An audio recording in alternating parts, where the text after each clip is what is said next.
بسم اللہ الرحمن الرحیم شہر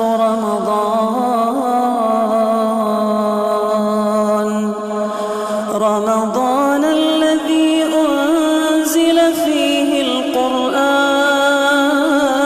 ان الحمد للہ والصلاة والسلام علی رسول اللہ اما بعد.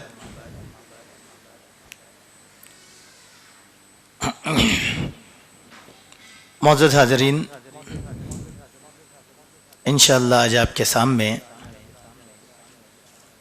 22 پارے کا خلاصہ رکھا جائے گا. اس پارے میں کئی صورتیں بیان کی گئی ہیں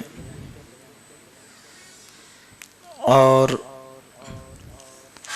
23ویں پارے میں کئی صورتیں بیان کی گئی ہیں، جس میں سورہ یاسین کا آخری حصہ بھی بیان کیا گیا ہے، اور اس کا آغاز ہم نے کل کے درس میں آپ کے سامنے رکھا تھا. سورہ یاسین کی آیت نمبر 36 میں اللہ سبحانہ و تعالیٰ نے ارشاد فرمایا ہے کہ سبحان الذی خلق الازواج کلها مما تنبت الارض ومن انفسهم مما لا يعلمون. پاک ہے اللہ سبحانہ و تعالیٰ کی ذات جس نے ہمارے لیے جوڑے پیدا کیے ہیں ہر قسم کے، اور جو زمین سے اگتے ہیں یہ تمہاری ذات کے لیے فائدہ مند ہیں جس کو تم نہیں جانتے. روئے زمین پر جتنی بھی چیزیں پیدا کی گئی ہیں وہ ساری کی ساری جوڑے جوڑے ہیں. جوڑے جوڑے کے معنی کیا ہیں؟ اللہ تبارک و تعالیٰ نے ہر چیز میں میل اور فیمیل یہ دونوں کو پیدا کیا ہے، چاہے وہ حیوانات ہوں، نباتات ہوں، جمادات ہوں. بعض چیز کے فنون کو جب ہم پڑھتے ہیں، فن کو، تو وہاں پر ہم کو سائنس یہ بتلاتی ہے کہ ہر چیز کے اندر اللہ تبارک و تعالیٰ نے میل اور فیمیل یہ دونوں چیزیں رکھا ہے.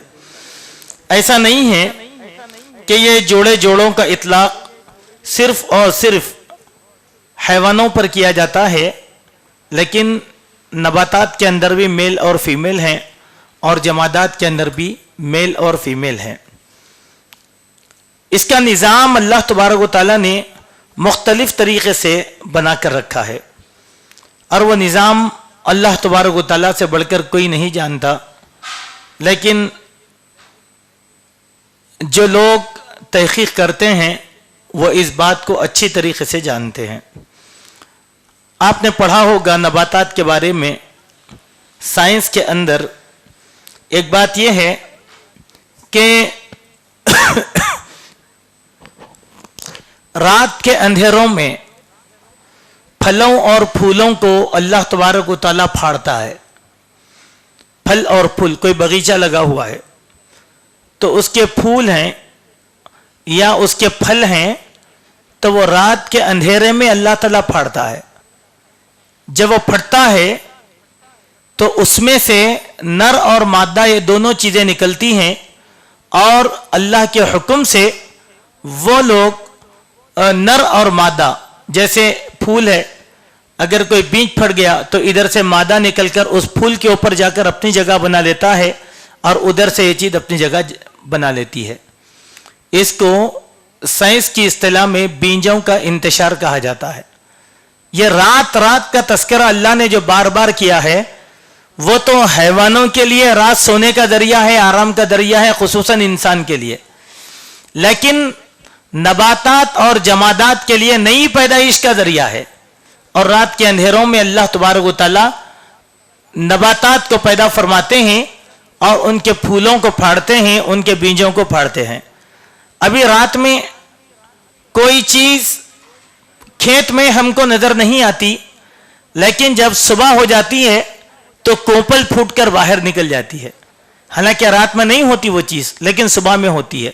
تو اس کے معنی یہ ہوئے کہ اللہ تبارک و تعالیٰ نے بن جوڑ کے کسی کو نہیں پیدا کیا، ہر چیز کا جوڑا اللہ تبارک و تعالیٰ نے رکھ دیا اور نباتات وغیرہ کے اندر بھی اللہ تبارک و تعالیٰ نے جوڑے رکھے ہیں۔ اس کے بعد اسی سورت کی آیت نمبر 60 سے ہمارا گزر ہوا، جس میں اللہ سبحانہ و تعالیٰ نے شیطان کی شرارتوں کا تذکرہ فرمایا کہ الم اعہد الیکم یا بنی آدم، اے آدم کی اولاد، کیا ہم نے تم سے اس بات کا عہد نہیں لیا تھا کہ اللہ تعبدوا الشیطان، کہ تم شیطان کی عبادت نہ کرو، انہ لکم عدو مبین، اس لیے کہ وہ تمہارا کھلا ہوا دشمن ہے، وَأَنِ اعْبُدُونِ هَذَا صِرَاطٌ مُسْتَقِيمٌ، اور یہ کہ تم صرف اللہ تعالیٰ کی ہی عبادت کرتے رہو، اور وہ اللہ کی عبادت کا راستہ صراط مستقیم یعنی سیدھا راستہ ہے۔ شیطان کی عبادت کے معنی کیا ہیں؟ اللہ کی عبادت کو چھوڑ کر ہم جس کسی چیز کی عبادت کرتے ہیں وہ شیطان کی عبادت ہے۔ اسی لیے حضرت ابراہیم علیہ السلام کا جملہ اس آیت کی دلیل میں آتا ہے کہ حضرت ابراہیم نے اپنے والد سے کیا کہا تھا؟ یا ابت لا تعبد الشیطان، اے میرے ابا، آپ شیطان کی عبادت مت کیجئے۔ کیا تھا شیطان؟ بت پرستی۔ بت پرستی اس کو شیطان سے تعبیر کر کے دکھایا، تو معلوم کیا ہوا؟ ہر وہ عبادت جو اللہ تبارک و تعالیٰ کی عبادت کے خلاف ہے وہ ہے شیطان کی عبادت، کیونکہ شیطان بندے کو اللہ کی عبادت کے خلاف کرتا ہے، اور شیطان کے اس شکنجے میں آ کر انسان اللہ کو چھوڑ کر غیر اللہ کی عبادتوں میں لگ جاتا ہے، عبادت کے معاملے میں شکوک اور شبہات کر لیتا ہے۔ اس کے بعد ہمارا گزر ہوا اس سورت کی آیت نمبر 65 سے، جہاں پر اللہ سبحانہ و تعالیٰ نے یہ بات بیان فرمایا کہ قیامت کے دن انسان کے اعضاء بولنے والے ہیں۔ الیوم نختم علی افواہہم، جس دن ہم مہر لگا دیں گے ان کے منہ پر، وتکلمنا ایدیہم، ان کے ہاتھ بولنا شروع کر دیں گے، ان کے پیر بولنا شروع کر دیں گے، جو کچھ کہ انہوں نے جد و جہد کیا تھا اس کی گواہی اللہ تبارک و تعالیٰ کے پاس ہمارے اعضائے جسم دیں گے۔ دیکھیے، گواہی دینے کے لیے ایک آدمی دوسرے آدمی کے لیے کی کافی نہیں ہے، بلکہ قیامت کے دن اللہ تعالیٰ ہمارے جسم کے اعضاء کو قوت گویائی عطا فرمائے گا۔ ہمارا ہر عضو اللہ کے سامنے شکایت کرے گا۔ اس دن میں بہت سی احادیث ہے کہ پیر اللہ سے شکایت کرے گا، ران اللہ سے شکایت کرے گی، ہاتھ اللہ سے شکایت کرے گا، منہ پر مہر لگا دیا جائے گا، تو بندہ اپنے اعضاء سے کہے گا کہ آج تم ہمارے خلاف گواہی کیوں دے رہے ہو؟ ہم نے جو کچھ بھی کام کیا تھا تمہاری آسودگی کے لیے کیا تھا۔ تو یہی اعضاء کہنا شروع کریں گے کہ آج ہم تیرے ظلم کی داستان کو اللہ کے سامنے کیوں نہ بیان کریں؟ انطقنا اللہ الذی انطق کل شیء، اس ذات نے جس نے ہر ایک کو بولنے کی صلاحیت دی، آج اللہ تبارک و تعالیٰ نے ہم کو بھی صلاحیت دی، لہذا یہ ہاتھ ہمارا ظلم کہے گا، یہ پیر ہمارے گناہ بیان کریں گے، جسم کا ایک ایک عضو ہمارے خلاف اللہ سبحانہ و تعالیٰ کے سامنے بولنا شروع کرے گا بطور گواہ کے۔ جب ہم جرم کرتے ہیں تو ہمارے جرم کو دیکھنے والا کوئی نہیں ہوتا، لیکن اللہ تبارک و تعالیٰ گواہی کے طور پر بہت سی چیزیں بنا دی ہیں۔ یہ تو ہمارے جسم کے اعضاء ہیں۔ اس کے بعد سورہ زلزال کی تفسیر میں ایک بات آتی ہے، وہ یہ کہ وَأَخْرَجَتِ الْأَرْضُ أَثْقَالَهَا، اور زمین اس دن اپنا سارے کا سارا بوجھ نکال دے گی۔ تو زمین کے بوجھ کیا ہیں؟ زمین پر 3 قسم کے بوجھ ہیں۔ پہلا، ان مردوں کی شکل میں جو زمین میں دفن ہیں، ان مردوں کو زمین نکال دے گی۔ اور دوسرا،